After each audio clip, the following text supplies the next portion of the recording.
अस्सलाम वालेकुम जी, wise wheels के साथ मेरा नाम दानियाल है और एक बड़े लंबे अरसे बाद मैं आपकी खिदमत में हाजिर हो गया हूँ। एक नया और एक यूनिक गाड़ी का रिव्यू लेके आया हूँ। एक ऐसी गाड़ी जिसको लोग बहुत ज़्यादा ढूंढते हैं। यह है Honda civic ribbon 2009 model Oryol और ये है जी मैनुअल सनरूफ वाली। इस गाड़ी को लोग बहुत ज़्यादा ढूंढते हैं, तो आज तलहा भाई को मैंने पकड़ लिया। बड़े अरसे से मैं कह रहा था कि हम रिव्यू करेंगे इस गाड़ी का, क्योंकि इस गाड़ी की डिमांड है मार्केट में, लेकिन मिलती किसी को नहीं है। तो आए ज़रा इस गाड़ी का रिव्यू करते हैं। अस्सलाम वालेकुम तलहा भाई, कैसे? वालेकुम सलाम, क्या लगा भाई? शुक्र अल्लाह का। तलहा भाई ज़रा बताइएगा कि ये ख़जाना ढूंढा कहाँ से सबसे पहले? यार ये गाड़ी मेरे पास 2017 से है, मतलब ऑलमोस्ट 9 साल हो गए हैं और पहली गाड़ी थी मेरी ये। अच्छा। तो बड़ी मुश्किल उस टाइम पे ढूंढ के ली थी। पहली गाड़ी थी, एज भी कम थी मेरी, 18-19 साल एज थी। तो जिद थी मेरी कि मैंने मैनुअल गाड़ी लेनी है, कि मुझे फील हो गाड़ी चलाते हैं कि वाकई एक गाड़ी चला रहा हूँ मैं। तो उस टाइम पे बड़ी मुश्किल ढूंढ के मैंने ली थी 2017 में। और ली भी आपने सनरूफ वाली है? मैंने सनरूफ वाली, मेरी जिद थी, मैंने सनरूफ वाली गाड़ी लेनी है। शशका तो पता लगे ना, मुझे सनरूफ को टिल्ट करके गाड़ी चलाने का मजा है, वो अलग ही जस आती है। सही है। तो और इसके बाद मतलब शुरू से ही, बचपन से ही गाड़ियों और बाइक्स के अंदर भी रहे, गाड़ियों के अंदर भी रहे, शुरू से ही शौक था गाड़ियों का? और ये आपकी फर्स्ट कार है? ये मेरी फर्स्ट कार है और मुझे शुरू से बचपन से क्रेज़ है गाड़ियों का। जब मैं 2-2.5 साल का था मुझे सारी गाड़ियों के नाम आते थे। मेरी एक्चुअली बचपन सारा सऊदीया में गुजरा। अच्छा। तो वहाँ पे वैसे ही वो गाड़ियों के बहुत शौकीन है, मुझे भी वहीं से शौक पड़ा। और बचपन से मैं स्केल मॉडल्स जमा करता था गाड़ियों के, डिंकीज वगैरह, और मेनली जो ओरिजिनल स्केल मॉडल्स होते हैं। बल्कि इसका भी एक मॉडल मेरे पास पड़ा हुआ है इधर, बड़े मजे का एग्जैक्ट मॉडल मैंने किया है इसका। ठीक है जी, गाड़ी की ज़रा डिटेल्स पे चलते हैं। मुझे बताइएगा कि गाड़ी में क्या क्या इसमें मॉडिफिकेशंस की हैं? मुझे एक्चुअली शुरू से जो है ना एक चीज़ पसंद है कि गाड़ी एक डिसेंट हो, और जैसे गोरे गाड़ियाँ तैयार करते हैं ना एक स्टैंडर्ड की, मुझे शुरू से उस चीज़ का शौक है कि गाड़ी में कोई, जैसे आजकल वो छपड़ी पुना चला हुआ है ना, बच्चे गाड़ियाँ तैयार करते हैं ऊंचे वो स्ट्रेट पाइप वाले एग्जॉस्ट लगा लेते हैं, अजीबो गरीब वो फिटफिटी सी आवाज़ होती है गाड़ियों की। मुझे इस तरह की चीज़ें बिल्कुल नहीं अच्छी लगती, ना ही अट्रैक्ट करती। बड़ी डिसेंट मॉडिफिकेशन की है इस गाड़ी को। बाहर से मैंने कम्प्लीटली FD2 टाइप आर में कन्वर्ट किया हुआ है, जो कि बाहर इसका वेरिएंट आता है। पाकिस्तान में इसको FD1 कहते हैं, जो कि 1800 सीसी के साथ आता है। FD2 टाइप आर कन्वर्टेड, ये जो आपने किट लगाई हुई है, मेरा ख्याल है लाहौर में तो नहीं और किसी ने लगाई जी, ये बहुत रेयर। एक और हमारे ग्रुप की गाड़ी है, उसको ये सेम किट लगी हुई है इस तरह की, वो भी मैंने सोर्स आउट की थी जी। उनके साथ होते हैं, उनका नाम तलहा है, वैसे हसन भाई है। ठीक है। तो वो हमारी ट्विन गाड़ियाँ थी व्हाइट कलर में जब थी। हाँ जी। तो मेनली ये है कि ये FD1 1800 सीसी के साथ आई थी। बाहर जो जापानीज वेरिएंट है वहाँ पे इसका एक स्पोर्ट्स वेरिएंट आया था FD2 टाइप आर। अच्छा। तो वो वेरिएंट कंपनी से जो मैंने गाड़ी की अगर लुक बनाई हुई है ना, एग्जैक्ट ये लुक उसको कॉपी मैंने की है जापानीज वेरिएंट को बाहर से। अभी इंजन इंटीरियर नहीं किया, इंशाल्लाह आहिस्ता आहिस्ता वो भी मेरा प्लान है कि इसको मैं K20 या K24 में स्वैप करूँ इंजन भी इसका। ठीक है, मतलब आप पहले एस्थेटिक्स पे काम कर रहे हैं, फिर आप परफॉर्मेंस पे? बिल्कुल। अच्छा, परफॉर्मेंस इस वक्त बहुत ज़्यादा कॉस्टली हो गई हुई है, तो एस्थेटिक्स भी मैंने आहिस्ता आहिस्ता, ये समझे कि 8-9 सालों में आहिस्ता आहिस्ता स्लोली सीख के गाड़ी रेडी की है। एस्थेटिक्स के लिए इस गाड़ी के अंदर एक खूबसूरत लुक के लिए, जो कि आजकल पाकिस्तान में बहुत ज़्यादा ट्रेंड है, बैग्ड एयर सस्पेंशन।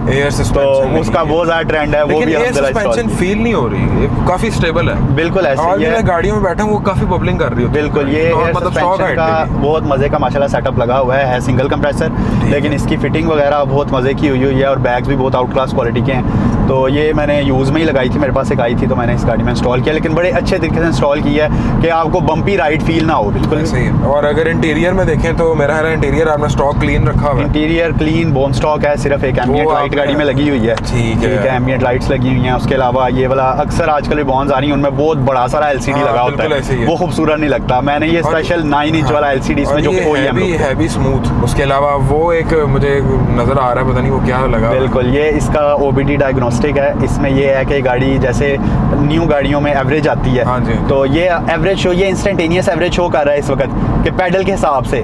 ठीक है, जितना पैडल दूंगा, अभी मैंने पैडल दबाया है, एवरेज गिर गई है। ठीक है, गाड़ी की आवाज़ एकदम चेंज हो गई। बिल्कुल, इसको एग्जॉस्ट लगा हुआ है HKS का। ठीक है, तो गाड़ी को ढोलकियाँ सारी लगी हुई हैं, डीकैट नहीं है, कैटलिटिक माशाल्लाह ओके है गाड़ी का।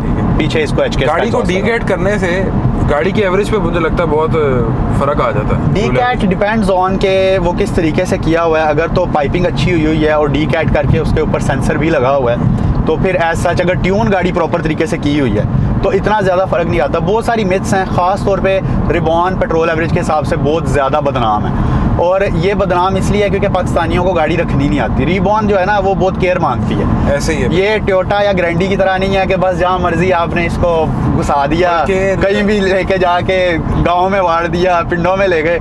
केयर मांगती है गाड़ी, जिस तरह की एस्थेटिक है उस तरह की केयर भी मांगती है गाड़ी।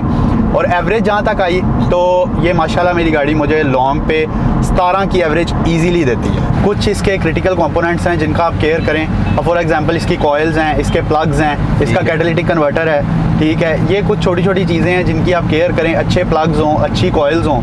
उसके अलावा गाड़ी अच्छे इंजन ऑयल पे चल रही हो, ये भी बहुत डिपेंड करता है। और पाकिस्तान में मिथ है गाड़ी लाख से ऊपर चलती है ना तो लोग इसको 20-50 पे शिफ्ट कर देते हैं, मोटा ऑयल। सही। ये गाड़ी मेरी 2 लाख प्लस माशाल्लाह चल गई है, अभी भी 540 पे चल रही है और लिक्विड मोली ऑयल्स पे चल रही है। तो माशाल्लाह आपका सोर्स ऑफ इनकम क्या है? मेरी अपनी मॉडिफिकेशन की शॉप है रिम्पा प्लाजा में, टीए ऑटोज के नाम बस से। ये तो वो घर वाली बात ही हो गई। बिल्कुल, लेकिन अच्छा हर कोई हमें यही कहता है, घर भी पैसे से आता है सामान। हर बंदा हमें यही कहता है आपकी तो घर वाली बात है। लेकिन आपका ये सीन नहीं ना होगा कि यार गए मैकेनिक नहीं मिला, ये नहीं मिला, बिल्कुल, वो अल्हम्दुलिल्लाह सारे बंदे अपने हाथ में, और माशाल्लाह सारी टीम हमारी बहुत अच्छी है। माशाल्लाह, वेरी गुड। अच्छा तला भाई, गाड़ी के कोई नॉन फॉल्ट्स वगैरह भी हैं? रीबॉर्न में कुछ नॉन फॉल्ट्स हैं। इसका जो सबसे बड़ा फॉल्ट है ना वो था इसके स्टीयरिंग का। अब ये गाड़ी EPS में कन्वर्टेड है, इसको इलेक्ट्रॉनिक पावर स्टीयरिंग करवाया हुआ है। अच्छा। इसमें आता था हाइड्रोलिक स्टीयरिंग। अब वो हाइड्रोलिक स्टीयरिंग का मसला ये था कि वो जो है लीक हो जाता था, उसका ऑयल जो है ना वो लीक हो जाता था। सही सही सही। तो ये इसका बहुत बड़ा फॉल्ट था रिबॉन का। उसके अलावा इसके अंदर फॉल्ट है इसके इंजन माउंट्स का। अच्छा। वो माउंट्स जो है ना वो इजीली टूट जाते हैं, मतलब नाजुक हैं बहुत।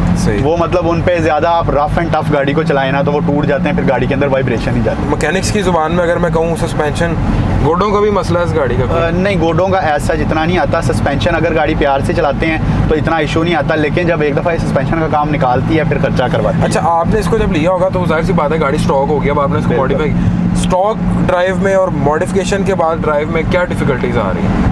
मुझे अल्हम्दुलिल्लाह कोई डिफ़िकल्टी नहीं आई, क्योंकि अगर मॉडिफिकेशंस आपने सेंसिबल की हुई हैं ना तो फिर प्रॉब्लम नहीं आती है। मेरी गाड़ी एयर पे भी है।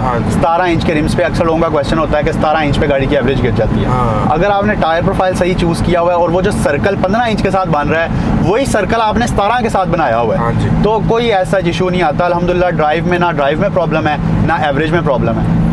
तो अच्छा, आप इसको कंसिडर करते हैं वीकेंड कार या डबल रोटी लेने जाना है, दही लेने जाना है, फिर भी पहले इसी तरह था कि पहले ये डबल रोटी भी लेने जाता था, मैं इस पे जाता था जब शुरू में आई है, शौक में। फिर उसके बाद मैंने एक छोटी गाड़ी ले ली और इसका मेरा था कि यार ये टोटली मैं एक प्रोजेक्ट बनाऊं इसको, तो ये अच्छा, इस वक्त एट द मोमेंट ये एक वीकेंड कार है। आप क्या रीज़न है ये जो लोग चिंगारी करते हैं, गाड़ी के फ्रेम्स रगड़ते हैं? अपनी कभी हिम्मत नहीं पड़ी है करने की। अभी गाड़ी एयर पे है, हिम्मत नहीं पड़ी एयर पे भी आज तक चिंगारी वाला काम नहीं किया। लोग आजकल वो केले छले चलाते हैं कि भाई चिंगारी वो एग्जॉस्ट का पाइप रगड़ते कर रहे होते हैं, फ्रेम नहीं लगा रहे होते। वो गाड़ी के साथ ज्यादती है। जो गाड़ी से प्यार करता है ना वो फ्रेम रगड़ने वाला काम नहीं करता।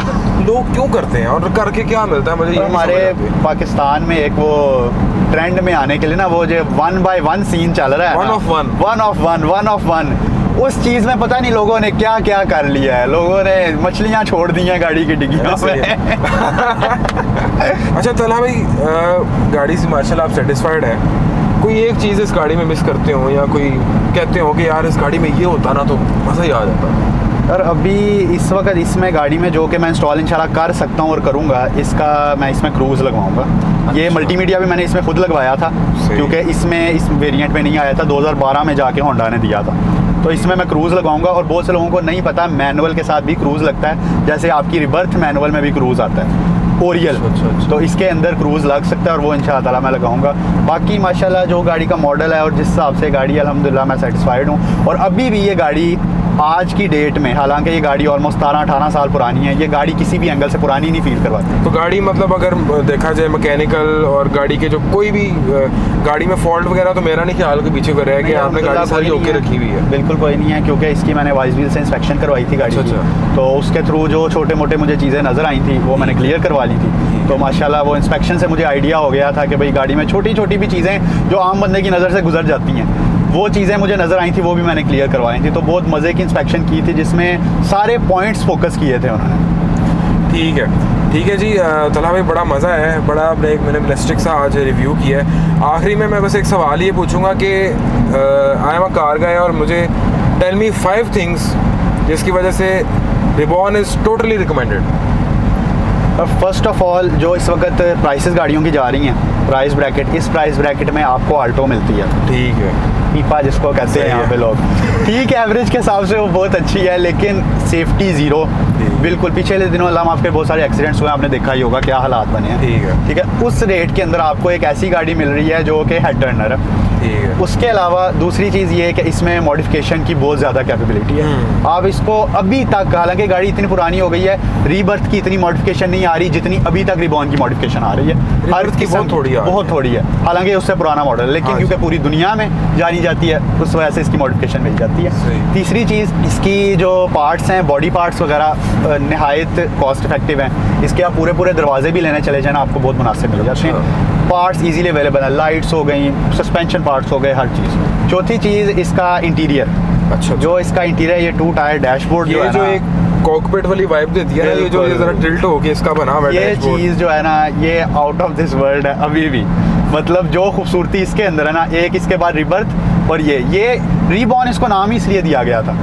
असल में एक्चुअली इसको रिबॉर्न पूरी दुनिया में नहीं कहा जाता, इसको FD कहा जाता है या US6 कहा जाता है। ठीक है, एग्जैक्टली। तो रिबॉर्न क्यों नाम दिया था? जब पोस्टर आए थे ना 2006 में पाकिस्तान में, उन्होंने, क्योंकि CF के बाद या 2005 सिविक है जो, उसके बाद ये एक बहुत बड़ा जंप था, तो उन्होंने इसके पोस्टर बनाए सिविक इज रीबॉर्न, मतलब सिविक दोबारा पैदा हुई है। अच्छा, पाकिस्तान में इसका नाम ही सिविक रिबॉर्न पड़ गया। एक्चुअल ये स्टोरी है रिबॉर्न की। बाकी ये कि इस गाड़ी को हम मिनिमल सा भी तैयार करें ना, इसको सिंपल बिल्कुल, इवन ये तो स्टॉक लुक इसकी बहुत खूबसूरत है, ऐसे ही है। अब जस्ट एक बॉडी किट ऐड कर लें, एक छोटा स्पॉइलर ऐड कर लें, तो एक गाड़ी निहायत ही खूबसूरत लगती है। बिल्कुल। बाकी आजकल लोगों ने बहुत कुछ गाड़ियों के ऊपर फूल बूटे और ये चीज़ें बनानी शुरू कर दी हैं तो वो चीज़ें जो है ना, कुछ लोगों ने जामे श्री बना लिया दूध वाला। ठीक है, बिल्कुल ऐसे ही। तो वो चीज़ें जो है ना, वो ज़रा ओवर हो जाती हैं थोड़ी, तो उस तरफ हमारा माइंड जाता। ठीक है जी, आज तलहा भाई हमारे साथ थे और बड़ी खूबसूरत सी रिबॉन, आप इसके रोलिंग्स भी देखेंगे रिव्यू के एंड में, और ओवर द रिव्यू भी आपने इसको देखे होंगे। तो मज़ीद इस तरह के इंटरेस्टिंग और प्रोजेक्ट कार्स के जो रिव्यूज़ होते हैं, ये देखने के लिए आप हमारे वाइस व्हील्स के पेज को लाइक, फॉलो, सब्सक्राइब कर सकते हैं। अपना ख्याल रखिएगा। मेरा नाम है दानियाल। अल्लाह हाफ़िज़।